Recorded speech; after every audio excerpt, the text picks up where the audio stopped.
일단은 그 시험 문제가 그렇게 뭐 난이도 기준으로는 뭐 그다지 어렵진 않았고 쉽지도 않았지만 헌법은 항상 이 정도 난이도로 내는 것 같아요. 그죠? 보니까. 그래서 이제 난이도가 높았던 것이 1번이랑 4번 수준은 좀 난이도가 높았고 나머지는 뭐 그다지 어렵진 않고 그래서 기출이랑 최신 판례 공부를 충실했다라면 2개 정도 커버하는 데 큰 지장이 없지 않았을까. 좀 잘한 사람들은 1개, 진짜 잘한 사람들은 그래서 어느 정도 했다 하면 2개 정도는 충분히 커버할 수 있었다고 보고 그래서 뭐 컷은 뭐 여경 기준은 한 2개, 남경은 실수 좀 더 한다고 생각하면 3개 이 정도 수준이면 합격 점수에서 손해보진 않았다 라고 봐야겠죠. 뭐 더 틀렸다 그러면 하나씩 손해보는 거죠. 여경이 3개 틀렸다면 하나 정도 손해보는 것으로 보시면 되겠습니다. 자, 이제 해설을 간단하게 해드는데, 저는 뭐 해설이 뭐 왜 이게 뭐 5고 X냐 이런 거보다는, 어떤 식으로 앞으로 공부를 해 나가야 되느냐, 그거 위주로, 강평을 진행하도록 하겠습니다. 뭐 해설은 다른 선생님 다 하는 거라서, 그 다음에 이게 어렵지도 않고 해설집은 다 나가는 거고, 이래가지고, 나중에 해설집 봐도 되고, 그거는. 근데 이제 어떻게 앞으로 공부할 것이냐를 더 중심으로, 강의를 진행하겠습니다. 일단은 1번이 좀 어려웠죠. 이제 헌정사가 이제는 하나씩 들어온다는 것으로 봐야 되나? 이런 느낌이 있어요. 오래 거쳐서 헌정사를 뭐 하나씩 내는 것 같아요. 그 전에는 헌정사 잘 안 냈는데, 이제 헌정사를 내기 시작했고, 이건 약간 디테일한 헌정사를 출제했다고 봐야죠. 디테일한, 그죠? 뭐, 이거, 48년.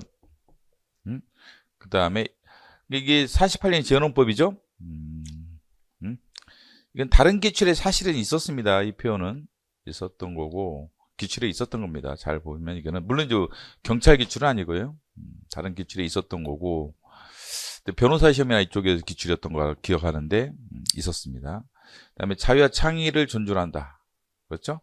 그래서 중간에 이제 시장 경제가 2차 때 들어오죠. 재헌헌법이 아니라는 것도 기억하시고. 근데 이게 3번은 많이 다루지는 않은 거였는데, 현행헌법에 따르면 맞는 얘기죠. 3번이. 현행헌법 조항이죠. 근데 8차 때는 수작대를 헌법에서 직접 금지하는 게 아니라 법률에 따라서 금지하도록 돼 있죠. 그게 현행헌법과의 차이점인데, 지금은 아예 임대차를 헌법에서 전면 금지시켰는데 8차 때는 법률이 정하는 바에 의해서 금지된다라고 해서 직접 금지한 것은 아니고 지금이죠. 이거는 지금 현행헌법은 직접 금지인데 그 당시는 법률로 정하도록 했죠. 그래서 X고 이거는 4번은 지금 122조 조항에 있는 거죠. 이걸 통해서 우리가 이제 헌정사도 안타깝지만 좀 더 디테일하게 준비를 해야 될 것 같습니다. 이 문제를 통해서 우리가 알 수 있는 것. 그렇죠? 난이도가 이게 이제 상으로 봐야죠. 1번이 난이도 상이고, 이게 난이도 상이고, 이제 헌정사 공부를 해야겠다. 이런 얘기죠. 헌정사 공부를 안타깝지만 좀 더 적극적인 마음으로 하는 게 맞지 않을까. 이런 얘기죠. 2번은 뭐 기출에 다 있었던 거죠. 기출이 있었던 거기 때문에 이건 뭐 틀릴 가능성이 별로 없죠. 이거 틀렸다면 심각한 거고 사실은 뭐 기출에 다 계속 반복적으로 나왔던 애들이기 때문에 큰 문제는 이건 없었겠죠. 그래서 강제에 동원된 노동자는 유언이 없죠. 헌법 위반된다. X. 그래서 이쪽 일제시대 관련해서 유언이게 제가 뭐라고 그래요? 위안부 원폭이라고 하죠. 위안부 원폭 사건은 이제 피해자에 대해서 헌재가 위헌이라고 했지만 강제 동원된 노동자 쪽은 위헌이 없다고 제가 누차 얘기했는데 뭐 그 기준으로 풀어도 되고 그래서 4번이 틀렸고 근데 이런 선지는 다 어디서 가지 않냐 그러면 다 반대 개념 맞죠. 이번에 이제 특징이 있어요. 제가 해설을 다 달지는 못했는데 지금 뭐 옳지 않은 거 위주로는 다 다뤄봤어요. 지금 12시에 이제 문제가 나왔길래 지금 2시인데 한 2시간에 걸쳐서 빨리빨리 달아봤는데 거의 대체적으로 이게 X선지잖아요. 이게 반대 의견에서 거의 가져왔더라고요. 뭐 한 90% 이상? 거의 대부분 그랬던 것 같아요. 반대 의견에서 이제 선지를 가져왔죠. 저도 이게 누차 얘기를 했어요. 정답으로 내는 게 뭘 것 같냐? 그러면 반대 의견이 있는 판례 중에서 반대 의견 문장을 가져올 거다라고 제가 누차 말했는데 실제 이게 반대 의견입니다. 반대 의견에서 이거를 가지고 왔다라는 얘기입니다. 반대 의견을 가져왔고 뭐 어렵진 않죠. 이번은 그 대신 많이 다뤘던 것들이어서 어렵지 않고 3번이 오히려 이게 좀 약간 낯설었는데 이건 소거를 해서 풀어야 하지 않을까라는 생각을 해봅니다. 뭐 4번은 우리가 다루지 않죠. 헌법에서 다루지 않았던 것이 지금 정답으로 나왔죠. 근데 이거는 1번은 기출에서 많이 다뤘던 거죠. 그죠? 1번은 기출에서 많이 다뤘던 거고 많이 다뤘던 거죠. 그죠? 그래서 국민투표권자에는 재선거에 포함된다고 봐야 한다. 그렇죠. 그래서 재선거인에 대한 국민투표권 부정한 거 이혼 나왔죠? 이혼 나왔죠. 재외국민도 이혼 나왔고 양육수당 이것도 이혼 나왔죠. 이건 뭐 다 기출에 많이 있었고 이거는 기출에 엄청 많고 이것도 근데 이게 이제 기출에 별로 안 나왔던 거고 이게 정답인데 그래서 이건 더 안 나왔던 처음 등장한 거 기출 역사상 처음 등장이죠. 영사조력이 국내에서 발생한 유사 상황에서 국민에게 제공하는 보호 수준을 초과해서 제공될 수 있다가 아니라 없다죠. 초과해서 제공해서는 아니 된다라고 규정된 겁니다. 법 10조 사항에 규정된 건데 거의 다루지 않았죠. 이거는 이런 경우는 어떻게 해줘야 돼요? 소거해서 풀어야죠. 이거는 소거해서 풀지 못했다라면 틀렸겠죠. 소거 방식으로 풀어줘야 됩니다. 그래서 우리가 모든 선지를 다 알기는 힘들죠. 이런 걸 보면 그러면은 소거해서 푸는 노하우를 가져야 한다. 이게 아는 건 정확하게 알아야 한다는 얘기죠. 그렇게 돼버리면 아는 건 정확하게 알아야 한다. 4번을 좀 틀렸을 텐데 사실은 뭐 이거 제가 누차 설명했던 얘기죠. 지금 아마 수험생들이 2번을 많이 찍지 않았을까 생각하는데 이건 사실 내가 설명을 했어 이렇게 나온다고. 그 다음에 이제 변호사 시험 쪽에서는 이미 이런 유형의 문제가 이미 기출로 나와 있죠. 그래서 잘 보셔야 돼. 그래서 꼭 공무원 기출만 볼 게 아니라 변호사 시험이라든지 이런 걸 통해서 새로운 문제 유형이 어떻게 될 거냐를 알 수가 있죠. 이거는 이제 기출이 이미 있고 인권위원회 조사를 받을 권리 헌법상 기본권이 아니죠. 네, 기본권이 아니다. 이건 맞고 이것도 많이 기출이 있었고 이것도 기출이 있었으니까 1번은 자연스럽게 소거가 됐을 거란 말이죠. 1번을 답으로 찍었다. 그러면 좀 심각한 수험생이죠.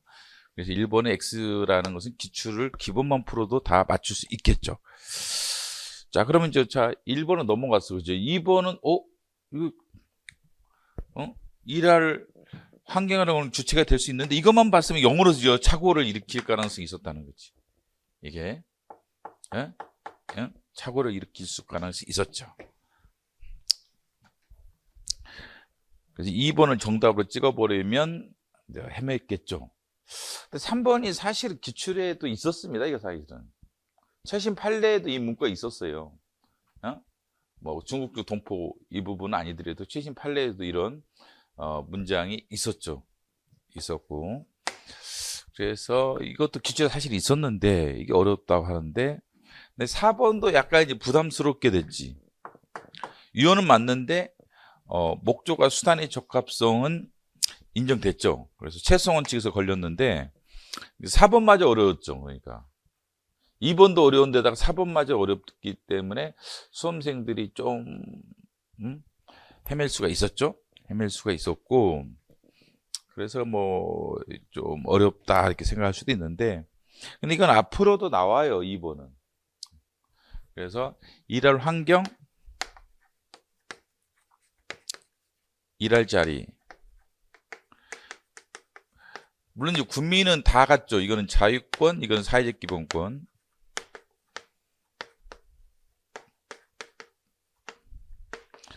국민은 다 같고 외국인은 부분적으로 같죠. 국민은 다 같고 외국인은 부분적으로 같죠. 그래서 일할 환경, 후자, 일할 환경 관련된 권리에서 여기는 기본적으로 부인할 수 없다가 0이죠. 그런데 뭐가 틀렸느냐? 사회적인 성격을 갖고 있어서, 사회적 기본권의 성격을 갖고 있어서가 아니라 자유권의 성격을 갖고 있어서 그렇지. 자유권의 성격을 갖고 있어서 이렇게 돼야죠. 그래서 이것도 안 맞죠. 이거는 일할 자리 문제지. 일할 자리. 이것도 안 맞는 얘기 사실은. 이것도 일할 자리 문제고. 이 뒷부분은 맞죠. 이 뒷부분이 맞는 거예요. 두 줄이 틀린 거예요. 두 줄이 틀렸고, 이거는 일할 환경과 일할 자리를, 그러니까 성격까지도 구분해야 되고 보호되는 내용까지도 구분해야죠. 그래서 외국인들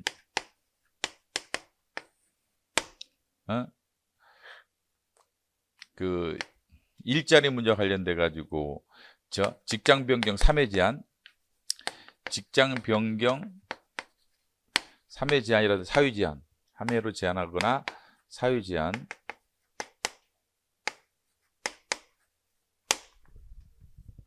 사유 제한은 어떤 문제죠? 일할 환경이 아니라 일할 자리죠. 일자리를 3번 바꾸지 마라. 일자리 바꾸는 것을 사유를 제한했죠. 그러니까 이 문제가 아니라 이 문제인데 외국인이 주체가 안 돼 버리죠. 그렇기 때문에 이게 근로의 권리 제한이 아니죠. 이게 외국인들의 근로의 권리 제한 아니다.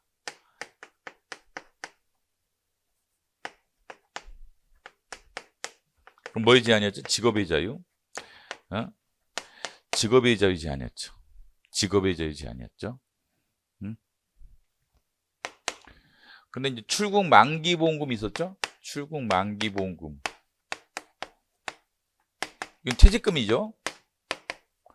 퇴직금이니까 근로 조건이란 말이죠. 그리고 일할 환경 부분이죠. 이건 주체가 되고, 근데 이게 14일 이내, 출국 14일 이내 지급한다 이렇게 됐는데, 이것은 근로의 권리 제한이죠. 물론 침해는 아니지만 근로의 권리 제한이고, 이 문제니까 근로의 권리 제한이고, 물론 침해는 아니었습니다. 침해는 아니었고, 이렇게 봐야겠죠. 근데 이런 문제까지, 이건 출제가 이미 됐죠? 출제가 됐고, 그 다음에 이거는 출국 만기보험금 판례는 여러 번 출제가 됐는데, 이게 포인트가 돼서 장난친 적은 없죠. 이건 출제를 했고, 침해냐 아니냐는. 근데 이걸 제한이냐 아니냐는 출제를, 이게 정답으로 장난치서 출제된 건 아니기 때문에 이게 나올 수도 있죠. 이거랑 비교하시고, 이 사유랑 이 사유. 그래서 외국인은 뭐만 된다? 자유권 측면 일할 환경과 관련된 권리 주체가 되죠. 그래서 인간의 존엄성에 부합하는, 맞죠? 근로환경, 그 다음에 근로조건, 이와 관련돼서는 외국인도 주체가 되고, 그 다음에 일할 자리와 관련돼서는 사회적 기본권이니까 안 되죠. 그래서 외국인에게 인정이 부분적으로 되죠? 이건 안 되고, 그래서 동등하게 된다는 얘기는 아니죠. 외국인에게 근로의 권리 주체가 된다는 것이 국민과 동일한 수준에서 인정되는 것은 아니다. 이것도 기출에서 많이 나왔죠. 최근 기출에서 많이 나왔고, 이쪽 동네를 둘러싸서 지금 계속 출제가 되고 있는 겁니다. 그러면 아주 디테일하게 공부를 해야 한다는 얘기죠. 이런 내용까지는 다 정확하게 정리하지 않으면 당한다. 그래서 이제는 이제 좀 깊숙하게 들어온 거죠, 이게. 그래서 수험생들이 혼돈을 일으킬 수가 있었다라는 얘기입니다. 그 다음에 3번은 대한민국 수립 이전의 재동포와 이후의 재동포 판례죠. 이전의 재동포, 이후의 재동포 이렇게 해가지고, 이전의 재동포는 재동포법의 보호 대상이 안 되죠. 보호 대상이 안 되고 보호 대상이 되죠. 근데 이분들이 헌법소원을 청구했는데, 여기서 논의됐던 게 이 문제죠. 외국인이 평등권의 주체가 되느냐, 평등권의 주체가 되느냐. 기본권 주체성은 왜 논의를 하냐면 헌법소원 청구 능력 때문에 그래요. 그래서 헌재법 68조 1항에서 공권의 행사 불행사로 헌법상 기본권을 침해받은 자가 헌법소원을 청구할 수 있다라고 돼 있기 때문에 기본권 주체만이 헌법소원을 청구할 수 있습니다. 만약에 대한민국 수립 이전의 재동포가 기본권의 주체, 평등권의 주체가 안 된다라면 헌법소원을 청구할 수 없기 때문에 본안에 안 들어오죠. 근데 이게 유언이 나왔단 말이죠. 평등권 침해로 불합치 결정이 나왔죠. 평등권 침해라겠죠. 그래서 헌법 불합치 결정이 나오는데, 이게 나오려면 이게 기본 주체가 돼야 되는 거예요. 기본권 주체가 안 된다라면 평등권 침해 여부를 심리하지 않죠. 근데 평등권 침해라고 결론을 내렸다는 것은 먼저 이 얘기를 하게 되죠. 그래서 외국인도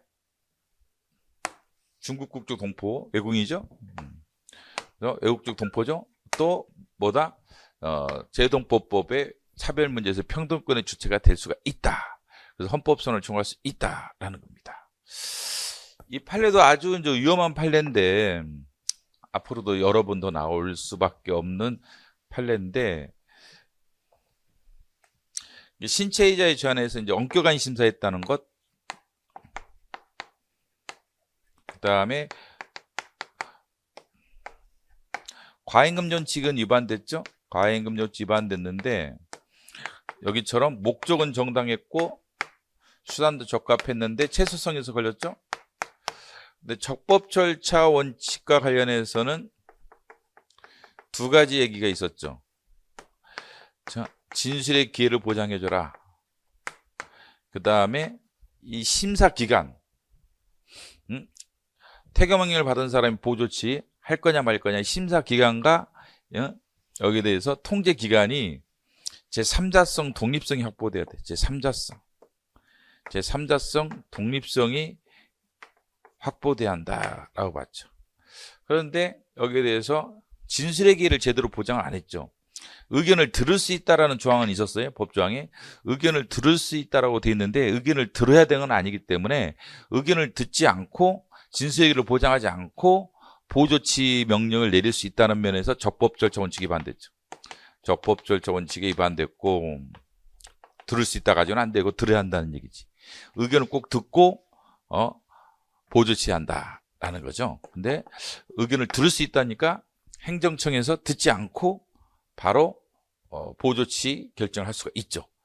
그 다음에 보조치하는 이제 기관이 출입국 관리 그 소장 등인데, 이제 불복 이의신청도 어디에 하냐면 법무부 장관에 갑니다. 근데 다 법무부 소속이야. 출입국 관리청이 지금 다 법무부 소속이죠. 근데 법무부 소속이기 때문에 이게 제3자성 확보가 안 돼. 그 다음에 독립적인 기관들이 아니야. 그렇기 때문에 적법 절차 원칙이 안 된다. 그래서 보조치 하려면 끼리끼리 하지 말아요. 끼리끼리 하지 말고, 너희들 끼리끼리 하지 말고 제3자가 들어와서 판단하게끔 해라. 예를 들면 뭐 위원회를 구성해서 한다든지. 우리 뭐 이제 보안관찰법 보면 보안관찰 처분 심의위원회가 있잖아요. 여러 것처럼 이 위원회에서 뭐 교수도 들어오고 시민단체 사람도 들어오고 이러면 이제 제3자성이 확보가 되는데, 다 공무원들만 구성이 되려면 제3자성 확보가 안 되지. 그죠? 독립성 확보도 안 되죠. 공무원들은 뭐 상하관계가 있는 조직이기 때문에 독립적으로 어떤 의사결정을 할 수가 없단 말이지. 그래서 제3자성 독립성이 확보돼야 되는데 확보가 안 된 상태에서 보조치가 결정되고 이의 신청해봤자 그나물이더라. 법무장관에게 하더라. 결국은 그런 것은 적법 절차 원칙에 위반된다라고 본 거죠. 그다음에 영장주 위반이라고는 혹 시원하게 이제 말하면 좋은데, 영장주 위반이라고 물리적 강제력이 동원될 수 있기 때문에 영장주 위반이 될 수도 있을 것 같은데, 저 엄격한 영장주의에 위반되지는 않을지라도 이 조항이 법관이 하는 게 아니니까, 법관이 하는 것이 아니기 때문에 영장주 위반인 거 아니냐라는 의문을 제기할 수는 있었는데, 엄격한 영장주 위반은 아닐지라도 어디로 위반된다? 적법 절차 원칙이 위반된다. 이런 이유로 위반으로 끌고 갔단 말이지. 그러면 이제 영장주 위반된다. X죠. 그렇죠? 영장 위반이라는 단정적인 결론을 안 내렸고 적법 절차 원칙 위반으로 갔지. 만약에 영장주 위반이면 적법 절차로 갈 필요 없습니다. 왜? 영장주 위반은 적법 절차 원칙 위반입니다. 절차 중에 하나입니다. 신체이자를 제한하는 절차 중에 하나가 영장주의이기 때문에 만약에 영장주 위반이었다라면 적법 절차 원칙에도 위반된다. 이렇게 결론이 나왔겠죠. 근데 이게 영장주의로 결론을 못 내리고 적법 절차로 결론을 내렸다는데 약간 아쉬움이 있는 판례죠. 그 때문에 영장 위반된다. X로 출제가 될 수도 있고, 조심하시고. 그래서 앞으로도 상당 기간 출제가 될 겁니다. 이런 쟁점이. 그래서 추가 쟁점까지 정확하게 기억을 해두시고 준비를 해야 한다. 아주 중요한 판례죠. 4번도 중요한 판례고. 그 다음에 이제 평등. 뭐 이런 거는 뭐 최신 판례되는데 합헌위원만 알면 되니까. 위반된다 X. 이게 반대견입니다. 이게 반대견 다 있어요. 이런 기출이 이미 많이 있었죠. 많이 있었고, 그죠? 사망할 당시 대명금이 아닌 자로 외국에 거주하게 있는 유족은 퇴직공제금 안 준다. 퇴직공제금 안 준다. 퇴직공제금은 결국 적금이죠. 이자율이 좀 노동자에게 유리한 적금이면 당연히 유족에게 돌려줘야지. 그래서 유족을 제외한 것. 그래서 여기만 포함시켰죠. 국민 유족이라든지 국내 거주 외국인 유족에만 지급하고 외국에 거주하고 있는 유족에는 지급을 안 한다. 그렇게 할 이유가 없지. 그죠? 합리적인 이유가 없다. 라고 봐서 평등권 침해했고 이런 건 뭐 결론만 알면 되는 판례들이고. 그래서 이게 경찰학 시간에 보면 이제 그 가정폭력 관련돼서 우편한 접근 금지가 없다는 거죠, 지금도. 그래서 뭐만 있는 거예요, 접근 금지가? 전기통신이죠. 전기통신. 전기통신이 뭐예요? 전기통신이 이동전화랑 인터넷입니다. 이동전화, 인터넷. 인터넷을 통한 이제 접근 금지는 있는데, 전기통신이 아닌 우편을 이용한 접근 금지는 없다는 거죠. 지금도 없습니다. 그래서 이게 경찰학 시간에 가정폭력법 배울 때 꼭 확인해 보시고, 우편을 위한 접근 금지가 진짜 없구나. 없고 전기통신에 의한 접근 금지구나. 이거 체크해 보시기 바랍니다. 경찰학 공부하실 때. 그 다음에 이것도 다 반대이죠. 평등원칙 위반이 안 되는 것으로 봤죠. 그래서 재혼했을 때 국립묘지에 못 간다 이거지. 국립묘지에 안장이 안 되는 거지. 또 재혼 판례가 뭐 있어요? 재혼했을 때 배우자 연금 안 된다. 연금 안 된다. 이게 어떻게 이게 더 중요한 판례죠. 판례로 따지면 재혼했을 때 배우자 연금 안 주는 판례는 상당히 중요한 판례죠. 위헌도 풀링이 나올 법한 판례들인데도 우리나라는 독립유공자라든지 훌륭하신 분이 돌아가신 다음에 배우자, 특히 여성이 대부분이죠. 솔직히 남자인 분이 돌아가신 다음에 여자분이 재혼한 거에 대해서 약간 조선시대처럼 별로 안 좋아하는 것 같아. 남편이 죽으면 재혼하지 말고 독신으로 살다가 죽어야지 뭐 하라겠죠. 이거 어떻게 재혼하나? 또 그런 생각을 하고 있나? 그래서 좀 안타깝지. 그래서 계속 결론은 계속 출제를 할 수가 있죠. 할 수가 있고 이 판례는 아주 중요하고. 그래서 재혼한 자의 배우자 연금 수급권도 재산권이냐? 그렇다. 인간나온 생활권리 보장이 되느냐? 그렇다. 그래서 배우자 연금 지급하지 않는 게 인간나온 생활권리의 재산권 제한이냐? 그렇다. 물론 침해냐? 안타깝지만 침해가 아니죠. 침해가 아니다. 내가 보면 상당히 침해 같대. 따져보면 하나씩 따져보면 상당히 침해 같은데 결론이 이렇게 안 났어요. 그래서 재혼 판례, 이게 반대 의견이 다 있는 거야. 그래서 그렇지. 같이 그러면 살아있을 때 배우자도 고생 엄청 했을 거잖아요. 그래서 예를 들면 남편이 독립운동 한다든지 훌륭한 역할을 할 때 얼마나 힘들었겠어. 아들, 딸 건사도 하고 말이야. 그냥 생활비도 벌어야 되고 그만 고생 엄청 한 건데 설사 이제 돌아가신 다음에 사망 후 배우자가 재혼을 했다 하더라도 기호를 고려해야지. 그래서 이혼이다라는 반대 의견은 다 있죠, 그렇죠? 반대 의견이고. 그 다음에 특수형태 종사자에 대한 산재 보험료 2분의 1을 부담시키는 것은 합력이 없이 특수형태 근로자를 불리하게 대우한 것은 위반이다. 그렇지는 않고. 그래서 원래 이제 산재는 일반 근로자의 경우는 사용자가 100%입니다. 건강보험료라든지 국민연금은 50%씩인데 산재는 이제 사용자가 100% 부담을 하죠. 그죠? 근데 다만이죠. 다만 특수형태 종사 근로자의 경우는 사용자가 50, 노동자가 50 산재 보험료를 부담한다. 뭐 이런 얘기죠. 근데 이걸 합헌으로 봤죠. 특수형태 종사자는 이제 자영업자 플러스 종속된 근로자 두 가지 성격이 다 있는 거지. 종속 근로자 성격이 다 있는 거지. 이게요. 한마디로 이제 본봉은 적고 수당이 많은 직종이 있죠. 본봉은 별로 없어. 거의 수당이야. 예를 들면 골프 캐디라든지 또는 그 보험회사 쪽에 영업하시는 분들이라든지 자동차 판매 영업하시는 분들 뭐 본봉은 거의 없어. 거의 수당이죠, 수당. 그러면 거의 자영업자적인 성격이 상당히 강하죠. 그래가지고 이제 일반 근로자와 좀 다르게 대하는데, 다만 더 중요한 판례는 뭐예요? 그 뒤로 이어지는 이 특성대 종사 근로자도 사용자가 100% 부담하는 그 종류, 이 종류를 대통령으로 정한다 알겠죠. 특성대 종사 근로자 중에 사용자가 100% 산재보험료를 부담하는 특성대 종류를 대통령으로 정한다 이렇게 돼 있는데, 대통령 입법 부작이지. 대통령령 입법 부작인데, 입법 부작인데 여기도 헌법 승인 청구됐죠. 그런데 입법은 있느냐에 대해서 있다라고 봤죠. 그런데 입법 지체가 정당하다. 예? 입법을 안 하는 건 맞는데 지체가 정당하다. 왜냐하면 사회적 논의가 좀 필요해요. 시간이 걸려요. 입법을 하는데 시간이 좀 걸리죠. 뭐 2, 3년 시간이 걸리기 때문에 이 정도 입법제는 정당하다 기각을 했죠. 그래서 입법은 있는데 기각 사건이죠. 입법은 있는데 특이하게 기각이죠. 입법은 있는데 각하한 사건은 뭐였어요?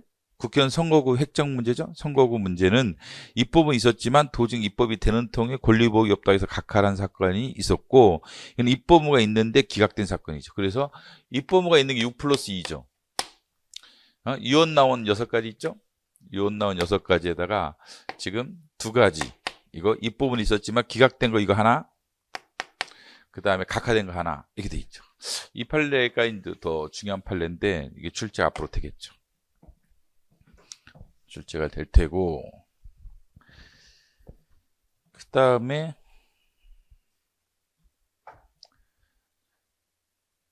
체계성 위반, 일단 2가지 관점이 틀려서 내용을 몰라도 일단 민사소송법상 위헌이 없다고 제가 누차하겠다면, 심판 대상이 민사소송법일 때 위헌인 판례는 없다라고 했으니까 그런 관점에서 틀렸고, 또 하나 관점이 있었죠. 어떤 법이 체계정당성 원칙 위반된다고 해서 위헌이 되는 건 아니라고 그러죠. 그죠? 그죠? 체계정당 위반된다고 해서 위헌이 되는 게 아니라 비례원칙, 평등원칙에 따로 위반돼야 돼. 비례 평등에 따로 위반돼야 위헌이기 때문에 체계정당성 위반된다는 것 자체가 X가 되죠. 2가지 관점이 있어요. 이 내용을 몰라도 이 판례를 뭐 배우지 않았다 하더라도 그렇게 풀어야 되고, 체계정당성, 그죠? 개념이죠? 법치 소출된다. 그죠? 이게 첫 번째죠. 체계정당성 첫 번째 쟁점이죠. 두 번째가 뭐죠? 입법자를 기속하느냐? 그렇지. 두 번째가 체계정당성 원칙도 법치에서 소출되니까 입법자, 국회를 구속한다. 두 번째. 그 다음에 세 번째, 체계정당성 원칙 위반되면 법률이 위법이 되느냐? 안 된다. 바로 위법이 되는 게 아니라 비례원칙, 평등원칙 위반돼야지 위법이 된다. 그럼 체계정당성 원칙 위반되는 입법을 할 수 있느냐? 할 수 있다. 근데 그게 합리가 있어야 되죠. 합리가 있는지에 대해서 입법자가 재량을 가진다. 네 번째죠. 체계정당성 원칙 관련돼서 출제되는 내용이죠. 4가지 암기하고 계셔야 되고, 정리해서 여기도 하네. 여기 마지막에 나왔는데 보니까, 그죠? 체계정 위반은 4번, 비례원칙은 평등원칙에 위반돼야만 비로소 위헌이 되며, 그렇지, 이건 안 맞죠. 벌써 해설이네, 해설. 여기, 그죠? 6번 1번의 해설이기도 한 거야. 4번을 잘 보면, 그죠? 위반돼야만 비로소 위헌이 되니까 체계정당성 위반된다 위헌인 건 아니죠. 그 다음에 체계정 위반을 정당한 합리적인 존재에 대해서 입법 재량이 인정되는, 그렇다겠죠. 서로 모순되는 입법할 입법자의 재량이 인정되느냐, 인정될 수가 있다라는 겁니다. 까지는 기억을 해 두셔야겠죠. 체계정당 원칙도 이제 가끔 출제되니까 핵심적인 쟁점들 잘 정리를 해 두셔야 되고, 그 진술거부권과 요새 이제 연좌재금제가 자꾸 출제되죠. 보통 연좌재금제랑 진술이 출제가 안 되는데 신기하게 출제된다고 제가 마지막 강의도 얘기를 했는데 또 출제가 됐죠. 그 연좌제에 해당해서 위헌인 건 뭐밖에 없다고요? 방국행위자. 방국행위자 처벌에 한 특조법만 자기 행위 아닌 친족 행위로 인한 불이익한 초에 해당하죠. 나머지는 친족의 행위로 한 불이익한 초에 해당한다면 다 X죠. 그 다음에 이제 진술거부권은 위반이었던 게 이제 두 가지가 있었죠. 정면으로 위반된다고 했던 것이 옛날 도로교통 50조에 나와 있는 2항. 형사책임 관련된 신고문 부과, 교통사고 냈을 때, 이게 이제 진술 침해라고 했는데, 너무 오래된 판례라서 거의 요새 와서 뭐 상당 기간 동안 출제된 적이 없어요. 그게. 그래서 이제 잘 출제가 안 되고, 그게. 도로교통 50조가 있었죠? 형사책임 관련된 신고문 부과가. 또 하나는 이제 계속 출제되는 것은 공정거래법 사건이죠.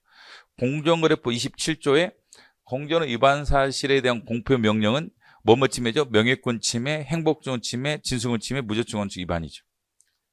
양심미제 침해 아니고 그거 두 가지가 위헌이지. 두 가지가. 근데 이거는 그 회계장부 이제 보고하는 게 진술이냐에 대해서 진술이죠. 그래서 진술거부권 침해냐? 침해는 아니다. 침해 아니다. 그럼 이거 어디서 가져온 거냐? 이게 다 반대견입니다. 이게 도대체 이거 어디서 가져온 문구야? 이거 다 보면은 반대견의 이 문구가 있는 겁니다. 침해는 아니다. 왜? 이거 뭐 솔직히 잘 생각해보면 이게 위헌이 안 돼요. 헌재 판례는 복잡하게 설명을 했는데 내 생각에는 우리가 진술을 거부할 권리는 진술을 안 하는 거지 허위 보고할 권리는 없어요. 그죠? 우리가 허위 진술할 권리는 어디 있겠어요? 우리가 진술을 거부하는 거지. 진술을 거부하는 것과 거짓말하는 것은 다른 거지. 이건 진술을 안 하는 거고, 허위로 말하는 것은 서로 다른 얘기죠. 여기는 지금 허위 보고하지 말라는 거지. 허위 보고하지 말라는 것이기 때문에 진술권 침해가 될 수가 없죠. 없다. 이렇게 보시면 되고, 그 다음에 이제 진술거부권이 형사와 관련이 있어야 돼요. 근데 이거는 지금 세금 문제죠. 세무서장이 세금 문제이기 때문에 형사 문제가 아니란 말이지. 형사 처벌하겠다는 게 아니라 너 저 증여받았으면 제대로 신고해. 명의신탁 이것도 증여야. 라고 신고 의무 여기 따라서 과세하겠다는 거죠. 그래서 12조 2항 형사상 자기에게 불리한 진술 강요 문제는 아니죠. 그래서 진술 강요가 아니기 때문에 형사상 그렇기 때문에 진술거부권의 제한 문제가 아니다. 침해도 아니겠죠? 제한 문제 자체가 아니다. 왜? 진술거부권의 문제라면 형사책임과 관련이 있어야죠. 결론적으로. 형사책임과 관련이 있어야 되는데 이게 형사책임과 관련된 내용이 아니라 과세 문제죠. 세금 문제죠. 또는 민사상의 불이익이라든지 그런 게 있었잖아요. 민사집행법상 패소 판결이 확정이 되면 재산을 명시를 해야죠. 재산 명시해서 제시하지 않으면 감치 이게 있단 말이죠. 이건 민사집행법이죠. 그러니까 형사상 불이익을 주는 내용이 아니기 때문에 진술거부권의 문제가 아니죠. 그렇죠? 세금 문제도 그렇고 이것도 마찬가지로 세금이잖아요. 이것도 딱 보면 이거 유류세 확보 차원에서 나오는 거예요. 유류세를 확보하기 위한 것이지. 과세 절차라고 하잖아요. 세금 부과 절차. 과세 절차는 세금 부과 절차, 유류세 확보 차원에서 하는 거예요. 그렇죠? 그래서 석유가 아닌 대체 유류 사용하지 마라. 제조했으면 신고해라. 뭐 이런 얘기죠. 왜? 유류세 문제 때문에. 그래서 형사상의 문제가 아니란 말이에요. 과세니까. 문제가 아니죠. 강요한 게 아니죠. 제한이 아니다. 라는 거죠. 그 다음에 진술이란 형사상 자기에게 그죠? 형사상 자기에게 불리한 진술이 돼야죠. 그 진술이 형사상 자신에게 불리해야 돼요. 타인에게 불리한 건 아니죠. 예를 들면 불고지죄 국가보안법에 국가보안법 불고지죄라는 것은 자기 범죄가 아니라 타인의 범죄를 고지하라는 얘기입니다. 그렇죠? 국가보안법의 불고지죄는 자신의 범죄에 대한 문제가 아니라 타인의 범죄에 대한 얘기죠. 그래서 진술거부권의 문제도 아닌 거예요. 이것도. 왜? 자신에게가 아니니까. 그래서 형사와 관련이 있어야 되고 자신에게 관련이 있어야 되고 진술에 해당해야죠. 이래야만 진술거부권의 문제가 된다. 그렇죠? 맞습니다. 하긴 진술거부권 이렇게 나오니까 핵심적인 포인트 잘 정리를 해놓고 또 나오겠죠? 다음에 또 계속 나오면 이제 이상하게 계속 나오더라고요. 이게 보면. 그냥 교수들 관심사가 돼버리는 거죠. 어떤 유인지 모르겠지만, 연자제도 그렇고, 연자제도 다시 한번 체크를 해보시기 바랍니다. 문제 7번 했죠? 8번. 자, 뭐 이건 어렵진 않죠. 결사의 침해가 아니죠. 그래서 가입 강제 이런 것도 협회 가입 강제가 협회 가입 강제가 결사이자의 제한이죠. 결사 안 할 자의 제한이겠죠. 근데 침해가 아니다. 그래서 우리나라는 대한변협, 대한의사협회 이런 거 있죠. 대한변리사협회, 대한변리사협회, 대한안마사협회 뭐 이런 거 있죠. 이런데 가입이 강제됩니다. 이런데 가입 안 하면요, 해당 업을 할 수 없어. 해당 직업을 수행할 수 없습니다. 변호사 하더라도 대한변협에 가입 등록을 안 하면 변호사로서 업무 수행은 못해요. 뭐 의사협회도 마찬가지. 대한변리사협회도 마찬가지. 변리사협회도 변리사들도 대한변리사협회에 가입 못하면 변리사업을 할 수 없습니다. 뭐 특허 대리라든지 이런 거 못하지. 안마사협회도 마찬가지고. 이런 거 다 풀어봅니다. 예, 자율적인 어떤 통제죠. 그래서 저 변호사들끼리 자율적으로 너희들 통제해라. 그러면 이제 회원이 돼야지 통제를 할 거 아니? 그죠? 그래서 이런 거 다 펀이고 그래서 틀렸고, 그 제가 이것도 알려줬죠. 이것도 이 농협이라든지 이런 조합 선거에서 위헌인 건 두 가지다. 하나는 전화, 컴퓨터 이용한 선거운동 금지. 또 하나는 뭐죠? 선거운동 방법을 금지하면서 구체적인 범죄 구성 요건을 어디에? 정관. 범죄 구성 요건을 뭐뭐 하지 마시오 이런단 말이죠. 뭐뭐 하지 마시오 형사처벌됩니다. 범죄 구성 요건을 조합의 정관이나 이런 것에 위임했다라면 이거 위임을 한단 말이죠. 그러면 이게 다 위헌이다 했죠. 죄형법정지 반한다. 죄형법정지에 반해서 위헌이 되죠. 범죄 구성 요건을 정관에 위임하는 것이 있었죠. 그래서 여러 가지 조합선거 이런 선거운동 하지 마시오 이렇게 해놓고 구체적인 정관이 정하는 이런 선거운동 하지 마시오 이런단 말이죠. 그럼 범죄 구성의 일부가 정관에 위임되는 건데, 정관은 게 사적 단체들 아니겠죠. 이게 농협이든 뭐 이게 국가기관이 아니야. 이게 농협이라든지 새마을금고협회라든지 이런 데 위임하는 것은 죄형법정 위반되죠. 이거 이제 요새 이제 많이 출제되죠. 근데 외부적 활동도 보호된다는 것도 체크하시고, 내부적 활동도 보호된다는 것도 체크하시고, 둘 다. 외부적 활동은 보호 안 된다 이렇게 출제하는 경우도 있고, 내부적 활동이 보호 안 된다 이렇게 출제하는 경향도 있다. 내부적 활동의 대표가 뭐죠? 단체 대표자 선출하는 임원이나 임원이나 대표자 선출하는 것은 결사이자였죠. 뭐가 아니라 선거권이 아니라. 그래서 농협 조합장 임원 등의 선출은 이 내부적인 문제죠. 내부적인 조직의 자유란 말이죠. 조직의 자유죠. 그렇기 때문에 결사의 자유 문제지 선거권의 문제가 아니지. 왜냐하면 선거권은 이제 공직 선거권인데 공무원이 한단 말이죠. 근데 이 사람들이 공무원은 아니죠. 농협위원이 공무원증이 있겠어요? 없지. 공무원이 아닙니다. 그렇죠? 그래서 공직 선거가 아니기 때문에 선거권의 문제는 아니다로. 이건 기출에 뭐 엄청나게 출제가 많이 됐던 거죠. 근데 그 전 논리가 이건 거지. 근데 출제할 때 요새 와서는 외부적 활동 이게 틀리게 낼 수도 있어요. 지금 변호사 그쪽에 이제 출제하는 경향을 보면 모의고사, 그래서 대학원생들 대상으로 이제 1년에 3번 6월, 8월, 10월, 육모, 팔모, 실모라고 하는데, 이게 이제 졸업시험 비슷한 거예요. 대학원 졸업시험과 비슷한데, 여기서 이제 새로운 문제 유형이 많아요. 아, 이번에 그 얘기도 있더라고. 여러분들 이번에 형사법 어렵게 나왔죠? 근데 이제 어렵게 나온다는 게 뭐예요? 기존에 규칙이 없었다는 데서 나왔다는 거지. 그럼 도대체 이게 어디서 나오는 거냐? 옛날에는 사시맥이 끊어졌잖아요. 이제 사시가 더 이상 없어졌으니까. 그 다음에 이제는 뭐 법행도 실제 없어진 거란 말이죠. 법행도 이제 피세서로 바뀌었잖아요. 헌법은 있긴 하지만 피세로 바뀌었기 때문에 법행에서도 찾을 수 없어. 그러면 경찰의 상위 형법 문제가 없는 거야. 경찰의 상위 형법 문제가 어디 있었어? 옛날에는 사시, 그다음 법행 이런 거 있었잖아요. 그럼 없지. 뭐 7급 있지 않나요? 7급 뭐 교정이라, 더 쉬워요. 알다시피. 7급 교정이 경찰보다 뭐 형사법이 이런 문제들이 어렵지 않아. 형사법이 훨씬 더 쉬워요. 솔직히 말해서. 그다음에 뭐 검찰 7급 있지 않나요? 쉬워요. 더.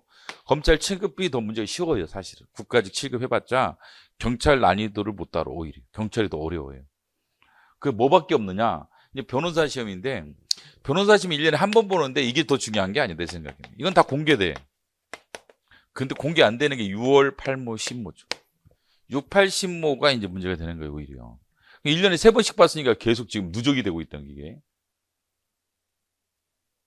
그죠? 이런 문제를 구할 수 있으면 풀어보는 게 좋다. 우리 일요일 날 같은 경우 이런 거 훈련을 시키는데, 오늘 시험 본 남학생이 하여간 이거 돈 많이 받았다고. 예.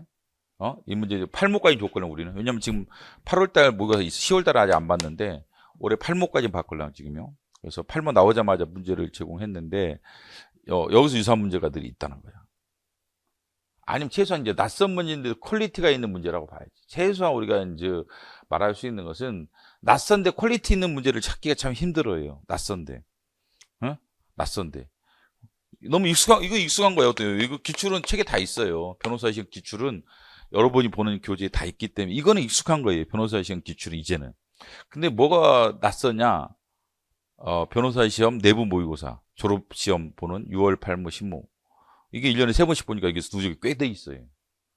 꽤 누적. 이게 이제 낯설고 퀄리티가 있는 문제지. 그래서 요새 분위기를 보면은 이걸 하는 게 좋지. 왜냐하면 이제 내년 같은 경우는 남녀 통합이기도 하고 순경 시험도. 그러면 뭐 컷이 높아지든지 아니면 난이도가 높아지든지 둘 중에 하나일 거 아니? 최소한 컷이 높아지든지 난이도 높아질 텐데 그걸 보충하려면 이걸 하는 게 좋긴 하죠. 하죠. 그래서 이제 낯설면 수험생들이 당황한 게 시험장에서 이게 문제예요. 당황해서. 당황한 문제만 틀리면 되는데 당황하지 않아도 될 문제까지 틀려서 문제가 되는 거예요. 근데 왜 그러냐? 너무 익숙한 문제만 평소 때 푸는 거예요. 내가 경찰 수험생들의 문제는 뭐냐면 전반적으로 보면은 너무 익숙한 문제만 풀어. 낯선 문제 잘 안 풀어. 근데 낯선 문제면 또 문제 질이 안 좋아. 노란 게 어떤 문제면 낯선 문제인데 문제 퀄리티가 안 돼요. 내가 또 어떻게 보면 나한테 물어보더라 어떤 수험생이. 뭐 어디 학원 모의고사를 봤는데 뭐 반타작했다라고 내가 신경 쓰지 말아야겠어요. 저번 주 금요일 날, 이번 주 금요일 날 저 상담하러 갔더니 자기가 헌법 반타작했대. 야 신경 쓰지 마라. 그 문제 같지도 않는 문제. 내 농담으로 그랬는데 반은 농담이죠, 반은 진실이야. 나 문제 보지도 않았어요, 물론요. 문제 보지도 않았는데 그 낯선 문제가 퀄리티가 떨어지면은 이게 최악이지.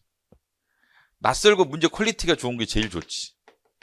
이게 제일 좋은데 이렇게 하려면 이게 돈과 시간이 엄청 들어가요. 출제자의 돈과 시간이 엄청 들어. 왜? 익숙한 것에서는 얼마든지 낼 수 있는 거예요. 기출 짜집기인데 익숙한 것이야 뭐 내는 거 무슨 지장이 있겠어요. 뭐 기출 짜집기 해설도 다 달려 있는데 뭐 저 토시만 좀 바꿔서 내는 거야. 이거는 뭐 큰 문제가 없어요. 근데 낯설다는 것은 기출이 없다는 거고 일반 규칙이 없다는 거고, 응? 근데 퀄리티가 높아야 한다는 건 시간을 많이 써야 한다는 얘기인데 이런 문제를 참 구하기가 힘들지. 이런 문제가 구하기 힘든 거예요. 그래서 이런 문제를 잘 이제는 확보를 할 때가 됐다. 이제는 형사법도 이제는 뭐 그냥 맨날 규칙만 나올 거다 이런 생각을 빨리 버리는 게 좋죠. 경관에서도 한번 당했잖아요. 이젠 경관에서도 기출 문제만 계속 풀다가는 당할 수 있구나라는 생각을 경관을 통해서 했을 텐데 이번 순경 시험도 이렇게 된 걸 생각하면은 그죠? 앞으로도 그럴 수도 있겠구나. 뭐 100% 그런 건 아니에요. 세상 누가 알겠는가? 저도 몰라요. 모르는데 그럴 가능성이 있지. 왜? 알다시피 이제 수학권 문제도 있고 하니까. 응? 수학권 문제도 있잖아요. 우리 검찰청 없앤다. 뭐 이런 게 하죠? 우리나라에서 지금 뭐 거의 기정사실화 되지 않을까요? 검찰청 없어지는데 그럼 경찰의 수사권이 들어가죠? 많이 더 배당이 되고 물론 중수청을 만든다고도 하는데 그리고 경찰의 수사가 상당히 중요해졌죠. 근데 우리나라 경찰이 그만큼의 능력이 있느냐에 대해서는 다들 의구심을 갖고 있다면 솔직히 말해서 나도 의구심을 가져요. 솔직히 우리나라 경찰이 그 정도 검찰 수준의 이런 형법이나 형사법에 대한 지식이 있을까? 이렇게 물어보면 뭐라고 답할 것 같아? 나한테 물어보면 나는 여러분한테 욕을 얻어먹어도 아니다. 그건 아니다고 다 그래. 나도 누구한테 물어봐. 사람 나한테도 물어봐. 경찰이 가능해요? 그러면 많이 떨어지는데 아직은 힘들 것 같기도 한데 이런 생각을 뭐 나만 하는 게 아니라 많은 국민들도 하고 있을 거 아니? 그러면 경찰 스스로 무슨 생각하겠어요? 난이도를 높여야겠구나. 형사법 난이도라든지 이런 난이도 높여야겠 이런 생각은 하지 않을까요? 그런 측면에서는 어렵게 나올 수가 있지 않을까. 그래서 확률적으로는 그렇다 이게 최소한 확률적으로 100%는 뭐 누구도 몰라. 확률적으로는 난이도가 높아질 가능성이 없지는 않다. 더 높다. 낮아질 가능성보다 높아질 가능성이 좀 높지 않을까. 확률적으로는. 그러면 이제 우리가 대응을 해야 되는데 그게 뭐야? 기출문제? 기출문 다 맞춰야죠. 물론 당연하죠. 기출문제 틀리면 어떡하겠어. 기출문제 이미 나온 것들은 다 맞춰야 되고 뭐 기출이 없는 걸 낸다는 게 난이도 높은다는 거지. 난이도가 높아진다는 것은 기출이 없었던 선지를 다룬다는 건데 그럼 뭐겠어요? 어디서 문제를 구하겠어? 어? 그러니까 뭐 변호사 시험 모의고사 상당히 좋지. 응? 그다음에 이제 뭐 그런 수준의 선생님이 내줄 수 있는 선생님이 있으면 더 좋고. 그건 뭐 내가 잘 모르겠고 두 번째는 알아서 하시고 하여간 생각을 해보시고 뭐 이런 건 난이도 쉽죠. 근데 이게 이제 나왔더라고 최근 모의고사에 6월 모의고사에 외부의 활동은 포함이 안 된다. 내부적 활동만 포함된다. 이런 식으로 변호사 시험 모의고사 6월 모의고사 이미 있었어요. 그냥 같은 주제를 다루죠. 아까 이제 글루글리처럼 계속 다뤘단 말이야. 그리고 뒤통수는 거지. 일할 환경을 사회적 기본권으로 장난을 친 거 아니에요? 계속 다뤘던 건데 뒤통수는 거지. 그래서 뒤통수를 칠 수도 있다. 어입제 사건 합헌이었고 전면적 제한은 아니다. 합헌이라는 얘기죠.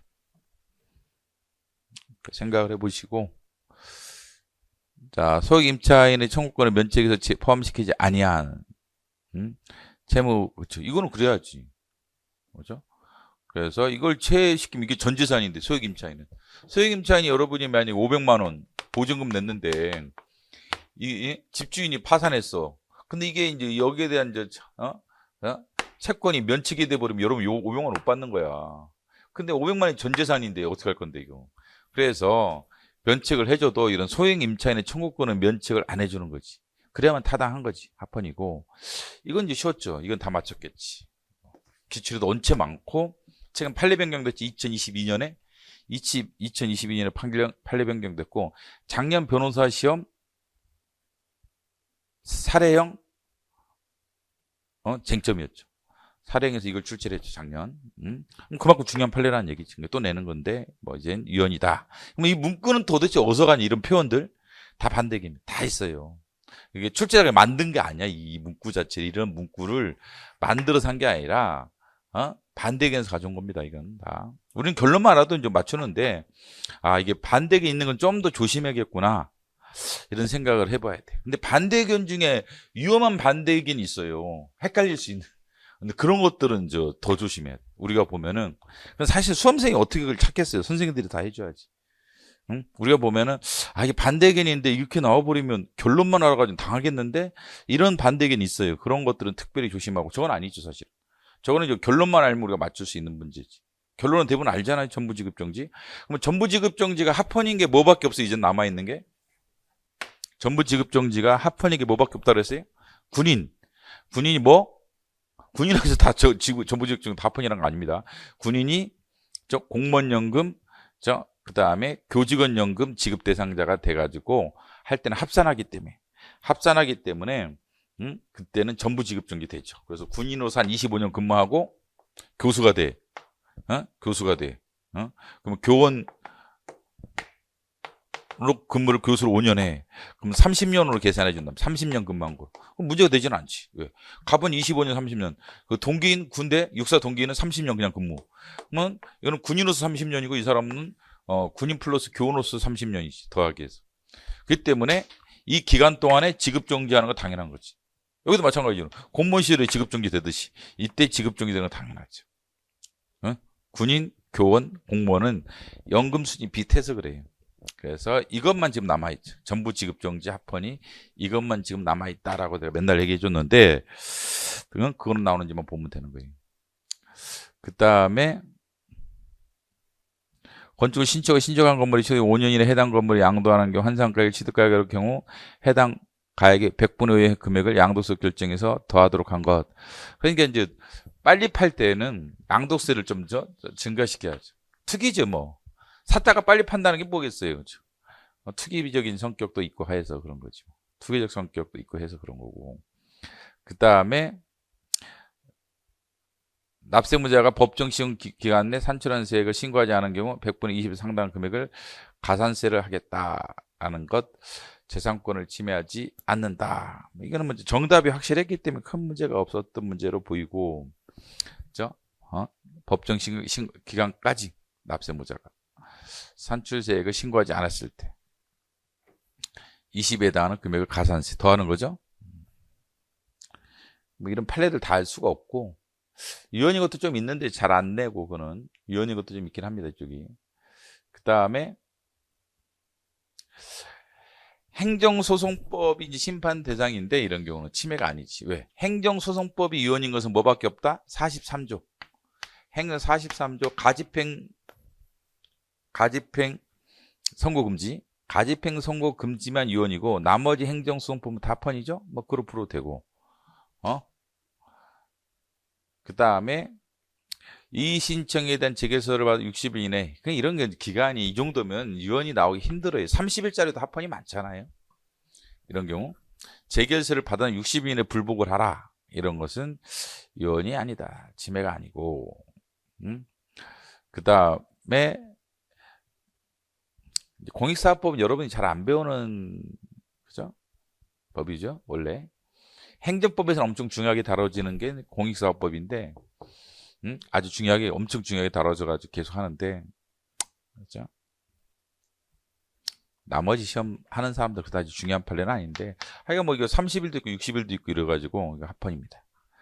그 다음에 신주 발행 무효확인 제소기한은 신주 발행 6개월 이내로 제한하는 상법정. 이것도 잘 안 다루는 건데, 뭐 이거 가지고 맞출 수는 없어요, 그러니까. 이거만 맞춰. 이거는 이제 다들 기본소득 기출에도 있었던 겁니다. 법원에 열람 등사 허용 결정이 있었는데 검사가 쌩까면 안 되겠죠. 법원에서 이거 보여줘라, 열람 등 허용해라 라고 했는데 검사가 이걸 무시하면 안 되지. 예? 공정한 재판을 봐야 표현인지를 침해고, 침해고. 그래가지고 이제 그 신체이자 쪽에 보면 이게 열람 등사 거부가 3가지가 이유로 나온단 말이에요. 그 중에 하나지. 그죠? 그래서 경찰서장이 적부심사에 쓸 요령으로 수사기록을 신청했더니 거부했을 때 변호인의 변호권 알권리 침해. 그 다음에 공소 제기된 수사기록의 열람사를 거부한 것은 피의자 피고인의 공정한 재판을 받을 권리 변호인주력 침해. 그 다음에 3번째 이거 침해. 3개가 이제 세트로 이제 돼 있죠. 다 침해라고. 기본서나 요약서에 그 판례 중에 하나죠. 이건 뭐 쉽게 맞출 수 있었을 테고, 침해로 봤죠.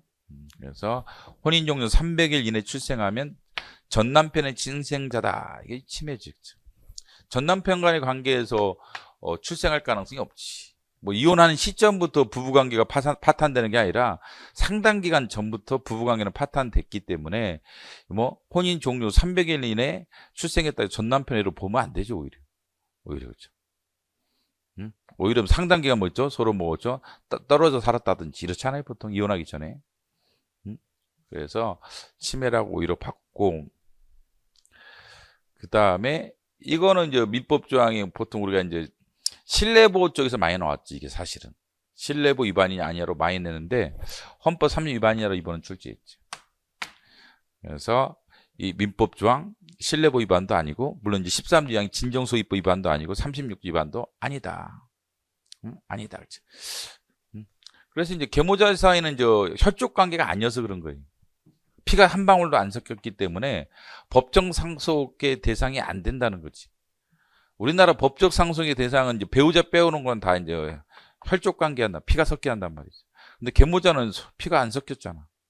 그래서 36조 위반이 안 된다라고 보는 거지. 물론 이것도 이제 우리나라 이제 전례적인 사고 방식이죠. 어떻게 보면 우리나라 그 혈통 중시하는 그런 가족 관계. 지금 우리나라 법 시스템이 그렇게 됐기 때문에 민법 시스템이 그에 부합되도록 한 거다 이 말이죠. 그 다음에 36조의 일반이죠. 36조에서는 어떤 성격을 가진다라면 다 가진다고 봐야 돼요. 안 가진다면 다 틀려. 공법상 원리냐? 그렇다. 사법상 원리냐? 그렇다. 헌법상 원리냐? 제도냐? 그렇다. 소극적 적사 이렇고, 그 다음에 혼인의 자유도 포함되느냐? 그렇다. 그 다음에 11조로 강한 조항이냐? 그렇다. 다 그렇다 하면 되지. 성격을 물어봐야 돼. 36조가 공법상 원리기도 하냐? 그렇다. 사법상 원리냐? 그렇다. 그 다음에 이런 성격도 있냐? 저런 성격도 있다. 그 다음에 혼인의 자유도 있느냐? 있다. 자유권의 성격도 있느냐? 있다. 혼인의 자유. 사회적 기본의 성격도 있느냐? 있다. 있다라고 다 보시면 되겠습니다. 그 다음에 종부세, 그 세대별 합산 유언 나왔죠? 그래서 36조는 모두 금지하죠. 혼인한 자와 혼인하지 않은 자의 차별도 금지하죠. 혼인한 자에게 세금을 더 많이 부과시키는 것도 이혼으로 보는 거죠. 그 대표 판례죠. 그래서 36조에서 비례 원칙이 적용됐죠. 이 사건이. 그래서 평등원칙 위반할 때 비례 원칙 적용됐던 13가지 종류 중에 하나죠. 암기해야 할 판례죠. 그래서 36조와 관련돼서 혼인한 자와 혼인하지 않은 자 간의 차별도 뭐다? 비례 원칙이 적용된다. 기억하시고. 야, 비슷했던 게 뭐예요? 부부사산 소득 합산과세죠. 그것도 혼인한 사람들한테 세금이 많이 부과되는 내용이죠. 그래서 혼인한 자와 혼인하지 않은 자 간의 차별도 금지하고, 일반 넣을 수도 있걸라. 금지하고, 이해된 차별을 했을 때는, 혼인을 기준으로 차별했을 때는 뭐가 적용된다? 비례 원칙이 적용된다. 자의심사가 아니라 비례 원칙이 적용된다라는 거 기억하시고. 그 다음에 12. 입법무 도출되느냐? 법률을 제정할 입법의무 있느냐?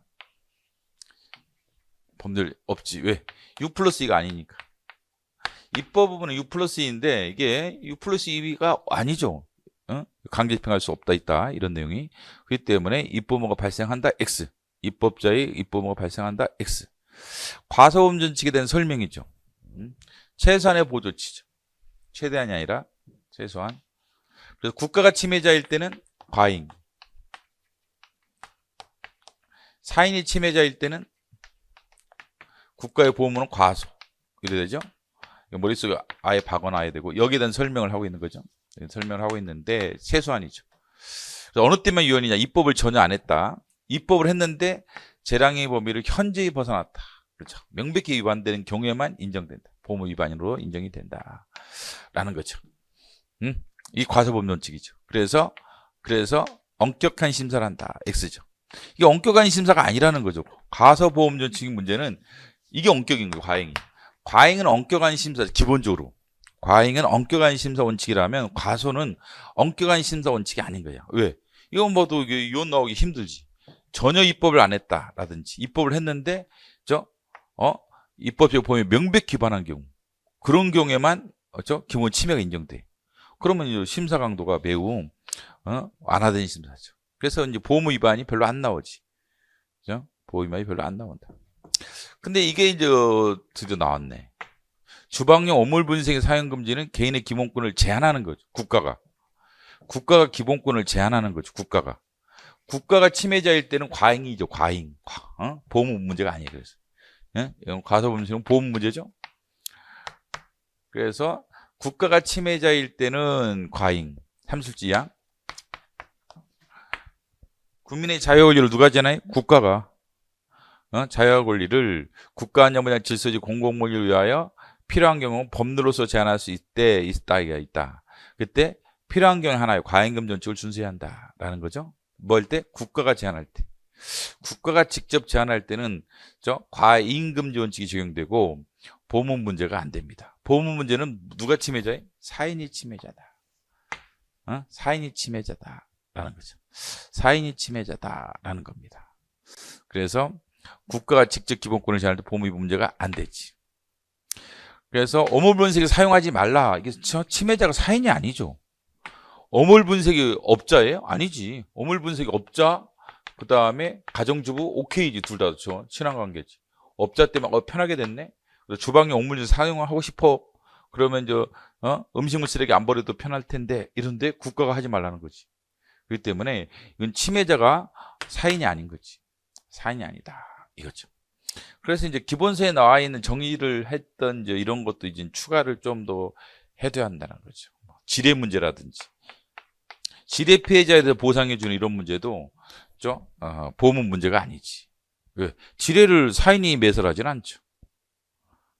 사인이 매설을 하지는 않죠. 그 다음에 무면허 의료인이 하지 마시오. 무면허 의료인이 하지 마시오.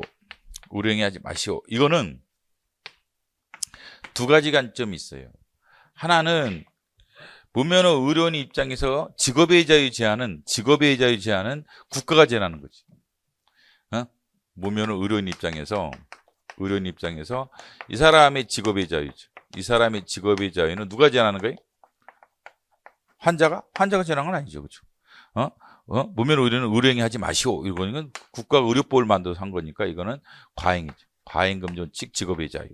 근데 환자의 그 환자의 보건권 문제는 이 문제는 침해자가 누구예요? 무면 의료인이죠. 돌팔이. 무면 의료인 돌팔이가 침해자. 이건 보호무죠. 국가가 제한한 게 아니라 국가가 제한한 게 아니기 때문에 이거는 침해자가 누구예요? 사인이지. 이건 보호무 문제로 보는 거예요. 이거는 침해자가 누구예요? 침해자가 국가고, 이건 침해자가 누구예요? 무면 의료인이죠. 보건권은. 직업의 자유는 환자가 침해하나? 아니죠. 환자가 지금 의료행위 하지 마시오 하나? 아니죠. 국가가 그런 거지. 그래서 이거는 과잉이고, 이거는 환자의 보건권을 누가 침해하는? 국가가 침해합니까? 아니죠. 국가가 침해하는 게 아니라 무면 의료인이 침해하는 거죠. 그래서 보호하기 위해서 무면 의료행위 하지 마시오죠. 그래서 보호무 문제니까 이거는 보호무 문제죠. 후자는 이런 거라든지.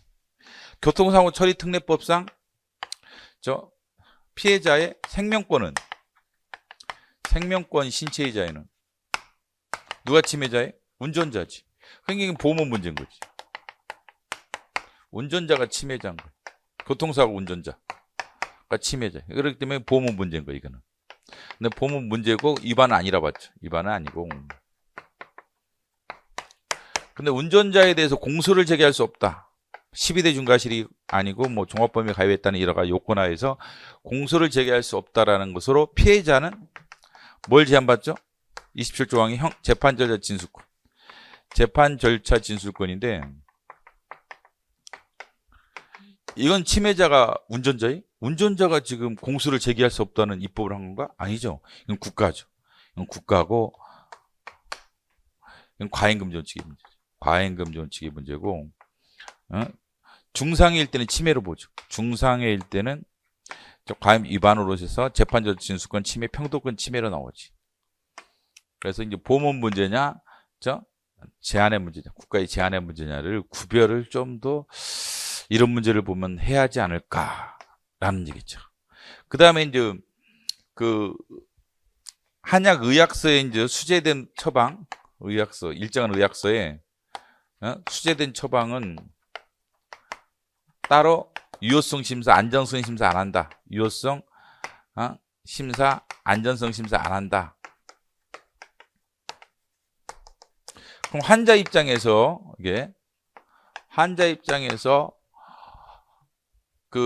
누가 침해자죠?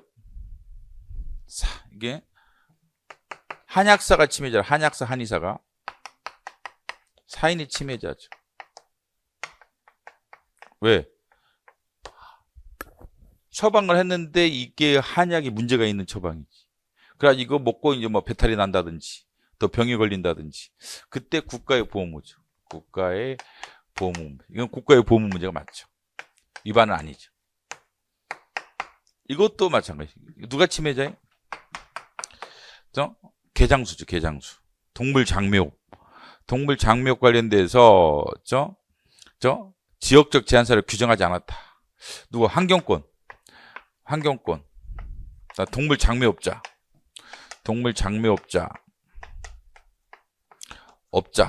여기서 개를 한 1000마리 키워.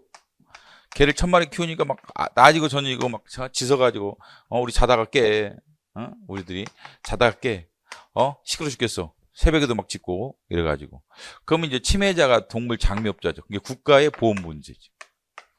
국가의 보험 문제. 국가가 침해자가 아니. 국가가 지금 동물 장묘업을 하는 건 아니란 말이죠. 근데 보험 위반이냐에 대해서 아니라 보는 거지. 과소하게 이행했다고 볼 수는 없다. 그러면 이제 과소하게 이행했다고 볼 수 있었던 것은 뭐였어요? 확성기 소음기지 안 한 거랑 요새 탄소중립법 8조 1항이지. 탄소중립법 알죠? 법률 최근에 많이 나오고 있는 8조 1항. 그 법률 시행령 아니고 법률 8조 1항 두 가지가 과소하게 이행했다. 그래서 과소보험료 위반이었고 나머지는 과소하게 이행했다 표현은 잘 안 하지. 거의 없다고 봐야지. 위안부라든지 온폭은 보험 위반이라는 표현을 했지만 과소보험전칙을 명확하게 적용하지는 않고 있습니다. 아니 그것도 보험 위반은 맞지. 위안부 원폭 관련돼서 외교협상을 하지 아니한 부작위 이게 보험 위반이었다라고 말은 하는데 과소범주 위반이다. 과소하게 이행했다. 이렇게 평가했던 것은 두 가지 판례가 있었던 거지. 확성기 소음기지 안 한 거랑 그다음에 최근 탄소중립법 8조 1항 법률 시행령 아니고 그러니까 위반이 이게 좀 아니라고 봤겠지. 그래서 이게 옳은선치라고 봐야겠습니다. 좀 보험 문제도 심각한 거예요. 내보면 훨씬 더 어렵게 출제가 앞으로 충분히 될 수 있고 충분한 공부를 우리들이 해야 되겠다라는 것을 알 수가 있죠. 추가 공부를 좀 하셔야 돼. 저런 것은. 그 다음에 대안을 듣고 기록한 것. 그래서 이게 자유롭게 접근할 권리죠. 그래서 상대방이 변호인일 때 대안행을 듣는다, 녹음한다. 그럼 변호인주력 침해. 상대방이 변호사면 재판정은 침해. 상대방이 변호인 변호사 아니면은 개인정보 자유 권리도 침해가 아니죠. 이게 12조 상 침해, 암기하라겠죠? 세 가지 침해, 27조 침해. 이건 개인정보 자격증, 정보 자격증권 침해 아니에요. 자격증권 침해 아니에요. 세 가지인데 이건 첫 번째에 해당하는 대표 판례죠. 녹음 사건. 물론 CCTV는 화폰이죠. 녹화한 것은 변호인과 수용자 간의 CCTV 대화 과정 CCTV로 녹화한 것은 합헌이었죠. 뒤에 앉아라 사건은 목적의 정당성이 없었죠. 목적의 정당성이 없던 대표 판례죠.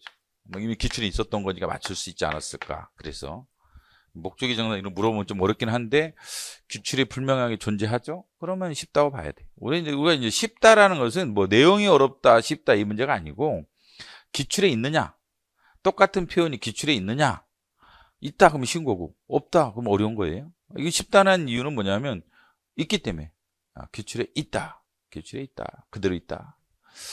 그래서 쉽다고 봐야지 2번이. 그 다음에 제한할 수 없는 건 두 가지죠. 선인권, 자유로운 접경교통권. 이거 암기하라고 내가 맨날 그러죠. 선인권과 자유로운 접경교통권은 제한할 수 없고 접경권, 접경교통권 제한할 수 있고 변호인 조력을 받고 나머지도 제한할 수 있습니다. 그래서 정확하게 기억하셔야 돼요. 선인권과 그냥 접경권이 아니라 자유로운 접경교통권. 이게 이 판례입니다. 자유로운 접경교통 판례가 이 판례고. 그 다음에 그러니까 접경권을 제한할 수 있는 거야. 왜? 현충일 날 현충일이기 때문에 안 된다. 접견 제한한 거구나. 변호인과 피고인 간에 접견을 제한하는데 침해가 아니라겠잖아. 이게 접견권을 제한할 수 있다는 거지. 법률에 근거가 있다라면 접견권을 제한할 수가 있다. 4번. 그래서 이와 같이 뭐 시간이죠. 6월 6일 현충일. 그다음에 장소도 있었죠. 어디였죠? 법정 대기실. 법정 대기실에서 변호인 접견을 신청했는데 거부당했죠. 그래서 침해가 아니라겠죠. 그 때문에 접견권은 이와 같이 제한할 수가 충분히 있다라는 거죠. 접견권은 제한할 수가 있다. 제한할 수 없는 권리는 아니고 제한할 수는 있다라는 겁니다. 그렇지 않아요. 선인권과 접견했을 때 자유로운 대화 내용을 녹음하거나 이런 것들은 안 된다. 그래서 자유로운 접견권과 선인권은 제한할 수 없고 접견권은 제한할 수 있다. 뭐 그로도 기억하셔야지. 그다음 법률유보가 적용이 되지. 이런 것들을 제한할 때 법률의 근거는 있어야 돼. 그래서 법원의 결정으로는 안 된다. 그 유명한 대법원 판례도 기억하셔야 되고, 법률 또는 법원의 결정으로 법원이 결정이 없는 한 제한할 수 없다. X죠. 왜? 법률 또는이라 나오면 안 돼. 법률 또는이 아니야. 그렇죠? 법률의 근거 있어야지. 또는 법원의 결정으로는 안 되지. 법률 유보 3실지 2항. 자, 침해죠. 기억 침해고. 내용이 맨날 나왔던 거니까. 목적의 정당성은 인격권 침해라고 나오잖아. 그럼 인격권 제한은 당연하겠죠. 인격권 제한은 당연하고 더 나가서 목적의 정당성이 없다 해서 인격권 침해까지 나오는 판례죠. 대표 판례죠. 그다음에 태아 성별은 이거는 약간 추론해서 때려야 돼. 이게요. 왜냐하면 이게 부의 성별에 대한 접근권, 인격권 침해라겠죠. 결론적으로 이게 성별 고지 금지가 그러니까 침해될 여지가 없다가 아니라 침해된다고 봐야지. 이건 사실상 자기 관련성이라는 요건인데 헌법소원에 잘 안 다뤄지는 내용이죠. 왜냐하면 물론 저기 자기 관련성에서는 많이 내죠. 통치구조 파트에서는 많이 내는 대표적인 내용인데 어떻게 맞춰야 돼요? 이게 인격권 침해를 보잖아. 부모의 일반 인격권에서 보호된다. 뭐가? 태아의 성별에 대한 접근권. 그래서 성별 고지 금지, 인격권 침해다. 그러니까 침해될 여지가 없다는 게 말이 안 되지. 침해될 여지가 있으니까 인격권 침해까지 나오죠. 침해될 여지가 없으니까 각하해야 돼요. 자기 관련성이라는 게 없어가지고 각하를 해야 되는데 본안에 들어왔죠. 그래서 X고 태아의 성별 이것도 많이 이미 있었던 겁니다. 그래서 배아 생성자의 권리다. 기억하시고. 그죠? 배아에 대한 결정권 누가 한다? 생성자의 권리다. 10조에서 보장이 된다. 그렇습니다. 15번 신앙의 자유는 제한할 수 없죠. 그런데 종교 행위의 자유, 종교 집회의 결사의 자유는 제한할 수 있다. 그죠? 기존에 다 있었던 거고. 그 다음에 양로서 신고제 침해가 아니었죠. 다 반대 의견에 나온 겁니다. 이런 것들은 반대 의견에 나온 거고. 그럼 이걸 통해서 알 수 있는 것이 뭐예요? 이 신고하도록 한 조항은 뭐의 제한이다? 거균의 자유 X, 인간다운 생활 권리 X, 종교의 자유 제한, 그렇죠. 종교의 자유 제한으로부터 다뤄졌다. 종교의 자유 제한으로 다뤄졌습니다. 신고조항은. 그 다음에 종교의 자유 침해는 아니라 봤죠. 신고만 하면 되니까. 종교의 자유 문제라는 거 기억하시고 이거는 종교의 자유 문제다라는 거 기억하시면 되겠습니다. 그 다음에 사주의 일회만 허용하고 있다. 이거 일요일 아니 요래해라. 이건 침해 과도하게 지났다 보기 어렵다. 그치? 침해했던 것은 아예 이제 일률적 금지라든지 미결 수용자에 대한 일률적 종교행사 참석 금지, 일률적 금지 또는 1년에 한 번 정도만 허용. 한 번 허용. 이건 유언이었지. 근데 사주 1회라든지 사주 1회라든지 한 달에 한 번 정도죠. 일요일 아니 요일에 해라. 이게 유언이 아니고 그래서 아예 일률적 금지라든지 평일도 뭐 할 수 없게끔 해가지고 1년에 한 번꼴로 한다든지 이건 과도한 제한이죠. 그 다음에 낙고의 시설도 이제 종교의 자유 제한이죠. 그렇죠? 종교 행사의 자유 제한이다. 근데 이제 종교의 자유도 이제 요새 와서 이제 코로나 시대 때 집합 제한 금지 조치가 앞으로 나오겠죠. 집합 금지. 집합 금지는 예배의 내용 제한이 아니죠. 종교 행사의 자유 제한이죠. 그죠? 그다음 20조 2항 종교 불륜치 위반이 아니지. 종교 불륜치 위반은 뭐였어요? 그렇죠? 4대 종교행사 참석하라는 육군 훈련소장의 강제행위였죠. 그것은 종교 불륜치 위반되는데 이 코로나 사건에서는 이게 종교 불륜치 위반도 아니었고 그다음 예배의 내용을 기준한 게 아니라 종교 행사의 자유죠. 왜냐하면 코로나 방지 차원에서 예배를 뭐 할 거냐를 기준하지 않습니다. 그게 아니라 거리 제한해라. 코로나 예방 전에서 거리 제한해라 라든지 집합하지 마라 라는 얘기였을 뿐이었다. 열 손가락 나리근 다 하고 있죠. 그래서 뭘 제한하느냐도 이제 조심하세요. 양심의 자유 제한 X, 양심의 자유 제한 X, 신체의 자유 제한 X, 그죠? 양심 신체의 자유 제한 X, 개인정보 제한 제한 0. 침해는 아니었죠. 침해는 아니고 그것까지 다 기억을 하셔야 하고 그 다음에 이것도 최신 판례죠. 2번 감염법 정보 수집 많이 했잖아요. 여러분들 기억나잖아요. 그렇죠? 어디 들어갈 때 뭐 QR코드 찍고 들어가고 맨날 그랬던 거 아니에요? 그렇죠? 침해가 아니었죠. 감염병 예방을 위해서. 이것도 개인정보 제한 문제겠죠. 문제고. 그래서 이거는 이제 세 가지 판례가 있다고 누누이 얘기했던 것 중에 하나죠. 그래서 형제자매 유언 직계혈족만 나오면 유언. 이게 직혈족만 나오면 유언이지. 근데 배우자가 먼저 나오면 침해가 아니라고 객관식은 답해라 라고 했는데 그 중에 하나고 쉽게 맞히지 않았을까. 이게 다 반대견입니다. 이 긴 글을 누가 썼겠어요? 출제자가 아닙니다. 반대견이 다 있었던 거예요. 그걸 가지고 쓴 겁니다. 그래서 우리는 볼 때 배우자 직결적 배우자가 먼저 나온지 보고 나왔다 그러면 합헌 때리면 되는 거고 4번을 보면 배우자가 안 나오죠.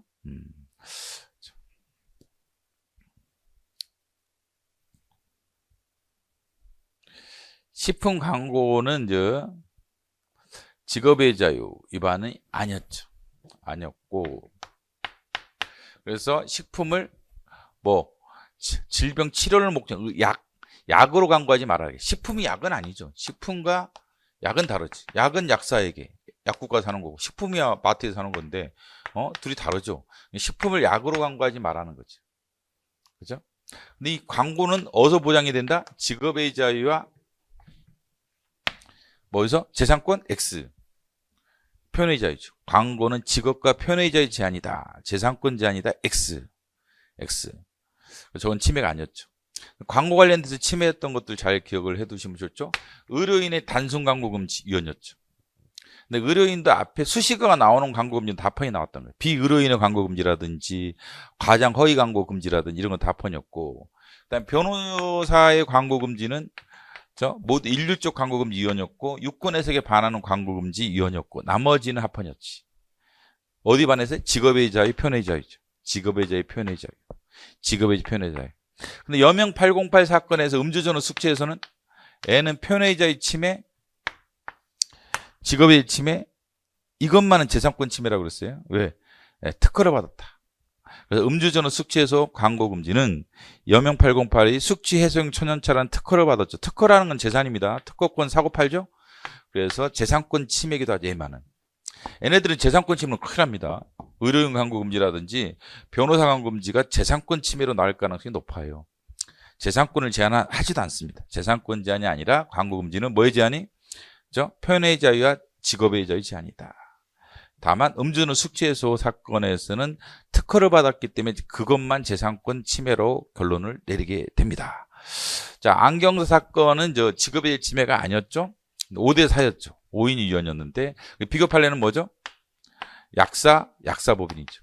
약사법인이죠. 약국개설 금지. 약국개설 금지. 이는 위헌을 받죠. 이거는 뭐뭐 위헌이었죠? 직업, 결사, 평등권 침해했죠. 직업, 결사, 평등권 침해했는데 그때 나왔던 결사가 영리적 목적의 결사도 보호된다라는 말이 이팔했죠. 근데 특징이 여기서는 기본권 경합을 해결 안 하고 그냥 직업, 결사, 평등권을 나열했는데 여기는 나열을 하나만 합니다. 직업의 자유, 결사의 자유 제한인데 결사의 자유를 따로 심리하지 않겠다 그러겠어요. 이 사안과 직접 관련된 기본권은 직업의 자유이기 때문에 따로 결사의 자유 침해 문제를 심리하지 않겠다.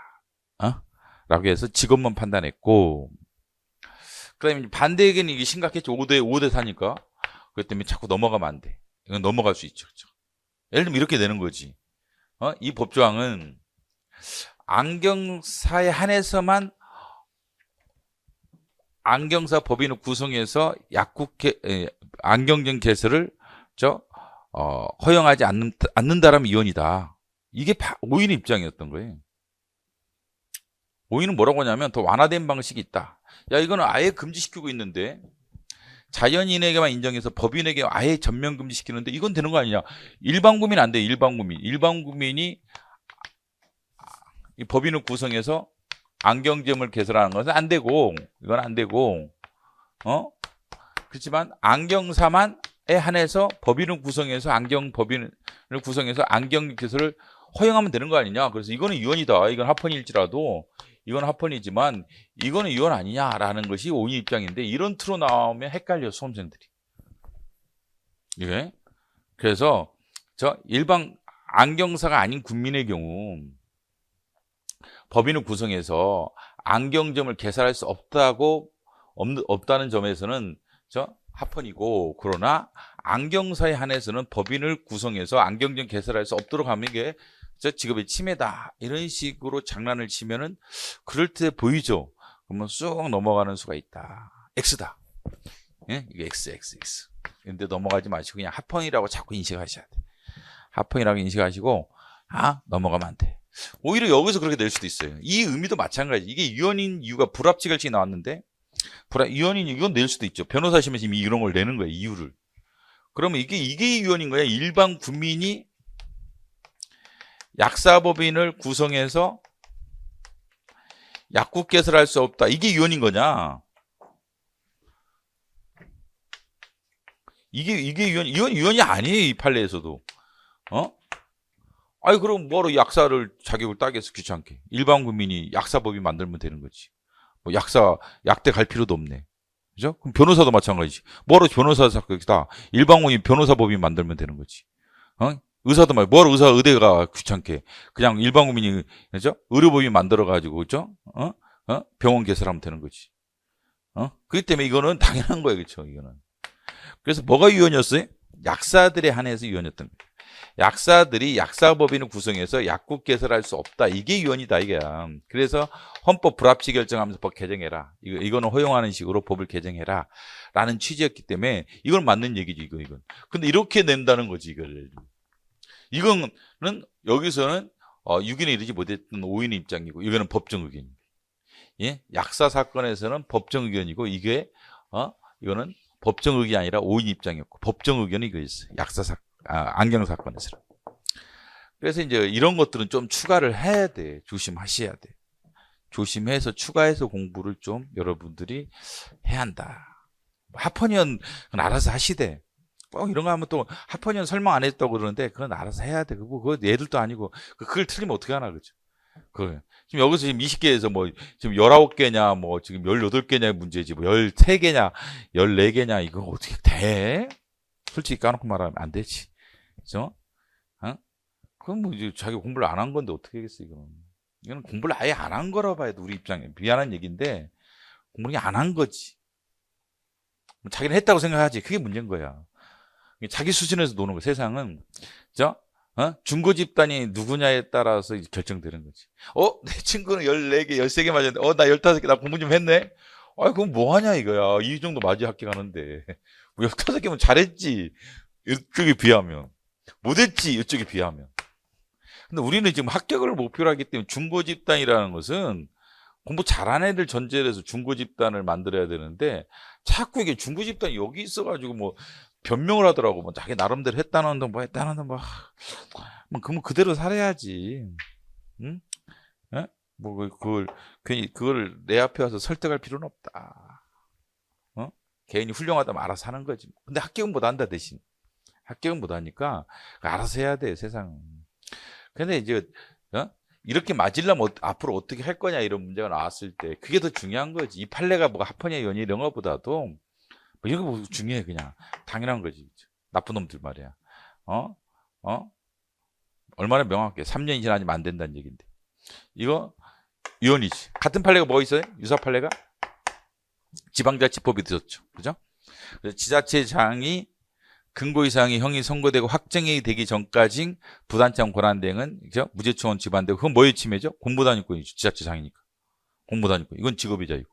공무원이 아니니까 직업의 자유지. 그죠? 직업의 자유. 그죠? 같이 암기하고 있으면 되겠고. 그죠? 뭐 취소해야 할 수 있도록 한 거 침해가 안 되겠지, 이런 거. 응? 아동학대 이제 처벌받으면 당연히 어린이집 못하도록 해야지. 그래서 취소하도록 한 거 합헌이다. 이런 건 의미가 없고, 뭐, 나와봤자. 그 다음에 모욕죄. 이런 게 다 나오는 게 다 반대견이에요. 근데 알다시피 지금 여러분들 형법 시간에 모욕죄 유언을 배워요? 안 배우지. 그렇죠? 그렇기 때문에 뭐 이런 틀리면 바보라고 봐야 되지만 반대견. 그 다음에 장교가 고충사항을 집단으로 진정 서면하기를 금지하는 것 표현의 침해가 되겠어요? 군인들이 이게 집단으로 하면 이거 집단 항명이 될 수도 있고 이러면 안 되지. 그럼 이건 많이 이제 나오는데 편의자에서 보장이 된다. 그 다음에 엄격한 심사한다. 기억하셔야겠죠. 엄격한 심사. 그 다음에 선고 원칙으로 따지면 뭐예요? 선고 원칙으로 따지면 3번은 무슨 원칙이에요? 보통 직접 비밀. 무슨 원칙이? 보통 평등 직접 비밀? 아니죠. 자유선고 원칙. 자유선고 원칙과 관련 이런 걸 차라리 구분을 하셔야죠. 그래서 보호된다. 물론 맞아요. 이건 뭐 합헌이지. 그래서 이제 자기 광고 말고는 무단담 자동차에 여러분들 아버지 자동차에 삼성전자 광고 붙어 있어요? 안 붙어 있지. 자기 광고는 할 수 있어도 타인의 광고는 무단다. 합헌이죠.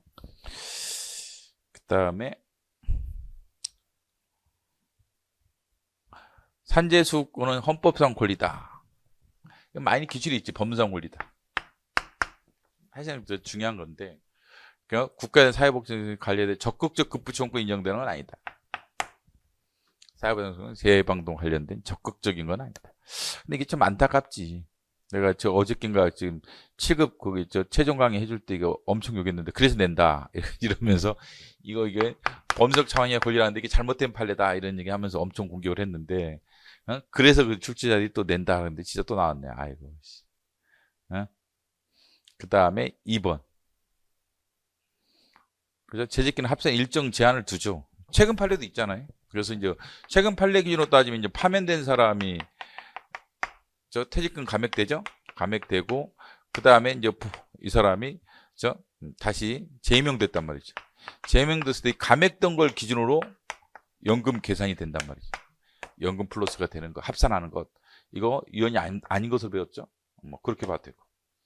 그렇죠? 그래서 적절한 것이 이죠. 합헌으로 봤습니다.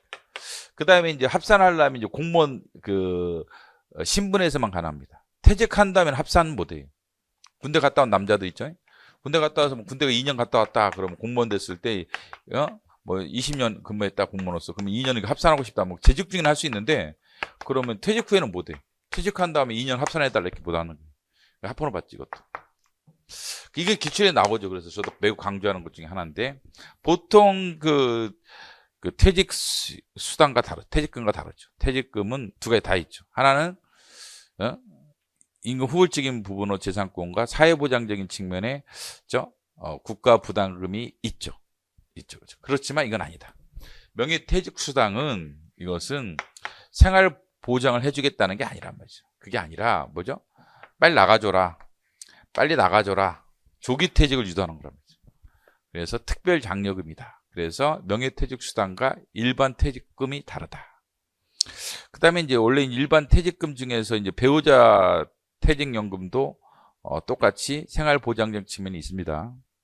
있고 그것도 조심하시고 그 다음에 실업수당 말하는 게 실업수당 65세 이후에 고용된 자는 실업수당 안 준다. 65세에 뭐 근무하다가 70세 퇴직 일자리 잃어버렸다. 그럼 퇴직 실업수당 달라. 아니죠, 그죠?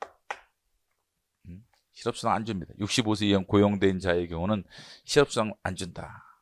일반적으로 우리가 뭐 60세 이후에 일자리 있는 분들이 많지는 않죠. 정규직은 최소한. 그렇기 때문에 실업수당 65세 넘으면 안 준다. 그 다음에 설립신고서가 합헌이었죠? 허가제가 아니기 때문에 허가제라면 위헌인데 신고제라면 합헌이다 라는 게 판례 입장이죠. 단체 협약체결권이 포함되어 있다 없다 계속 옛날부터 왕년부터 나왔던 겁니다. 단체 교섭권에는 뭐가 있다? 협약체결권이 포함되어 있다. 유년 샵협정 합헌이었죠? 허용되는 이제 조직관계다. 그래서 나왔던 거 유명한 판례 기억나죠? 노동조합이 집단적 단결권의 주체가 돼요. 그렇지. 노동조합은 32조는 안 되죠. 근로권리 33조는 되죠. 노동조합이 집단적 단결권인데 노동자의 단결하지 아니할 자의 충돌 시 뭐하죠? 전자 우선 규범 조화적 해석이 아니라 이익형량을 했고 둘 다 집단적 단결권과 개인적 단결 충돌 때는 둘 다 33자죠. 이때는 우선시키면 안 되고 조화시켜야 한다가 이 판례에서 나왔던 얘기지.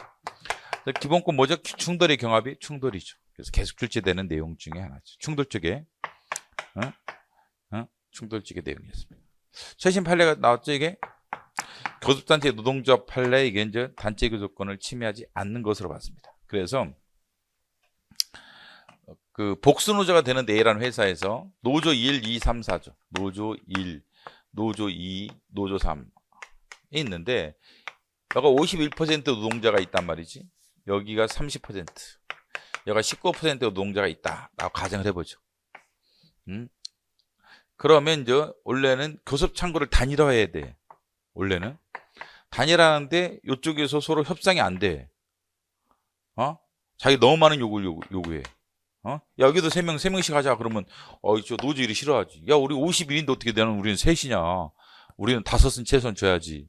뭐 이렇게 한단 말이야. 그런데 협상이 깨지지. 그래가지고 이제 단체 교섭을 해야 되는데 2년에 한 번씩. 이게 단일 창구를 못 만들어. 노조끼리 다툼 때문에. 그러면 여기가 뭐가 되는 거예요? 과반수가 되는 데가 단체 교섭할 수 있는 교섭 노동조합이 되는 거야. 교섭대표 노동조합을 따로 이렇게 정하는 거지. 이렇게 하는 거지. 그래서 이쪽이라는 거죠. 이쪽이랑. 그러면 이제 소수 노동자는 이제 안 돼. 노동조합은. 얘네들은 뭐야? 단체 교섭에 참여를 못 한다. 어쩔 수 없는 게 어떻게 하겠어. 합의가 안 돼서 그럼 단체 교섭을 해야 돼. 2년에 한 번씩. 어떻게 할 건데 이거죠. 그 다음에 이제 더 이어지는 판례가 뭐였어요? 같은 판례에서 이거는 파업을 하더라도 여기서만 주도해. 여기서 주도는 하는데 여기서는 주도하는 파업 못하게 하는. 저 파업을 노조 1이 주도하는 저 파업은 돼요. 쟁행위는 되는데 노조 2나 노조 3이 주도하는 저 쟁행위 파업은 금지돼 있다. 왜? 이 단체 행동은 뭐가 전제돼야 돼? 교섭, 결렬이죠. 교섭을 했다가 교섭이 실패했을 때 단체 행동으로 들어가는 겁니다. 교섭이 실패해, 결렬돼. 그러면 행동으로 들어가는 거기 때문에 교섭을 여기만 했잖아. 여기는 못 했잖아요. 그렇기 때문에 그죠? 얘네들은 단체 행동도 못 해. 이것도 합헌을 받죠. 합헌을 받습니다. 이어지는 판례, 합헌을 받습니다. 자, 그래서 이제 위헌 합헌은 그렇게 어렵지는 않아요, 사실은. 뭐 위헌 합헌 여러분들이 대부분 알아서 할 문제고, 근데 이제 유사한 판례가 있다든지 이런 건 좀 조심하셔야 되고, 물론. 그 다음에 왜 그런지에 대한 이유를 물어본다든지, 그 다음에 제한이냐 아니냐라든지 이런 것들이 추가로 나왔을 때는 좀 더 공부를 할 필요가 있다. 그래서 역시 그래도 기출 열심히 푸는 게 최고 좋다. 기출을 많이 푸는 게 일단은 급선무다. 근데 기출만 해서는 안 되고 최신 판례도 해야 되고 최신 판례에 응용하는 모의고사 같은 것도 잘 해두시면 제일 좋다. 뭐 기출은 물론 당연히 해야 되죠. 당연한 거죠. 그죠? 근데 기출만 가지고 충분한지는 좀 애매한 부분이 있다. 갈수록 기출만 가지고 충분하냐? 잘 모르겠다. 그치? 충분한 할 수도 있고 안 할 수도 있고. 또 사람마다 틀려요. 응용능이 있다 없다. 또 기본서를 볼 거냐 안 볼 거냐. 뭐 여러 가지 경우가 있죠. 기본서를 본다라면 기출만 가지고 충분할 수도 있지 않을까? 이렇게 생각도 되는데 근데 기본서를 못 보기 힘들잖아요. 그럼 기출만 가지고 충분하다고 우리가 말하기가 좀 힘들지. 기출에서 아직 안 나온 최신 판례들이 나왔지 이번에도 많이 나왔기 때문에 좀 표현도 많이 달라지지 이러가지. 이게 이제 유니언 협정 많이 나왔지만 이런 것만 해도 표현이 좀 다른 표현이 나온 거지. 이것도 최신 판례인데 이제 이게 기출이 없을까 아마? 하여간 뭐 그렇다겠죠. 그래서 최신 판례도 좀 공부 좀 하고 그다음에 모의고사 좋은 모의고사 있다라면 이것까지 결합해서 공부를 하시면 될 것 같습니다. 사실 뭐 내년부터는 또 뭐 여러 가지 이유 때문에 이제 난이도가 높아지거나 또는 경쟁이 치열해질 수 있기 때문에 차근차근 준비를 빨리빨리 해야 한다. 뭐죠? 혹시라도 안 좋은 결과가 있는 분들은 바로 공부를 시작하셔야 돼요. 오늘부터라도 공부해야 돼. 어쩔 수 없다. 해야지. 뭐 좀 이따 할래. 뭐 한 달 후에 할래. 그런 거 없습니다. 그렇죠? 그런 마음 자세를 갖는 순간 무너지. 그 뒤에 따라온 사람들이 무섭다. 우리도 지금 일요일에 같이 했던 애가 보니까 저 문자로 보니까 지금 한 6개월 했나 5개월 했나 이렇게 하는 애도 235점을 맞았더라고. 깜짝 놀랐어요. 우리도. 합격은 할 줄 알았어요. 우리는. 합격은 할 줄 알았는데 6개월인가 5개월하고도 235 맞아요. 남자 학생들도 이렇게 맞아요. 요새는. 금방 따라온다는 거죠. 안심할 수가 없다. 뭐 나는 뭐 아쉽게 떨어졌다. 물론 아쉽죠 다들. 그렇지만 그거 가지고 안 된다. 그렇죠? 뒤에서 시작하는 사람이 무서운 거예요. 금방 따라옵니다. 요새는. 의지만 있으면 금방 따라오게 돼 있어요. 뭐 어려운 것도 아니고 사실은 객관식이라는 것이 뭐 엄청 어렵다고 볼 수는 없어요. 그렇기 때문에 좀만 잘 공부하면은 뭐 또 두세 달만 공부해도 막 팍팍팍 올라요. 근데 이제 그렇게 못 오르는 이유가 이제 기출문제 빨리 해결을 못해서 그래. 기출문제를 빨리 해결하면은 팍팍 오릅니다. 근데 기출문제 헤매기 시작하면 이제 다른 것도 못해. 최신 판례도 제대로 못하고, 뭐 암기도 못하고, 모의고사도 못 풀고, 그러면 이제 뭐 시험 끝나는 거죠. 그래서 초반에 기출문제를 빨리 해결하고, 기출문제를 빨리빨리 해결하고, 빨리빨리 풀어서, 그 다음에 추가 공부를 좀 열심히 같이 결합해서 해줘야 된다. 그럼 뭐 합격하지. 뻔한 거지. 뭐죠. 뭐 내년이 돼도 마찬가지예요. 내년이 돼도 마찬가지니까 그렇게 하시면 되겠습니다. 자, 그러니까 이제 뭐 시험 보느라 고생하셨고, 그다음 공부도 고생하셨고, 하여간 뭐 결과가 나왔다라면 냉철하게 보시고 떨어지신 분 떨어졌다 하면 빨리빨리 공부하시고 정신 똑바로 차려서 빨리빨리 점수 끌어올려야 됩니다. 지금 정신 똑바로 차려서 하시고 뭐 점수 잘 나와서 합격하신 분 축하드리고 고요. 하여간 여기까지 하고 문제 해설을 마치도록 하겠습니다. 수고하셨습니다.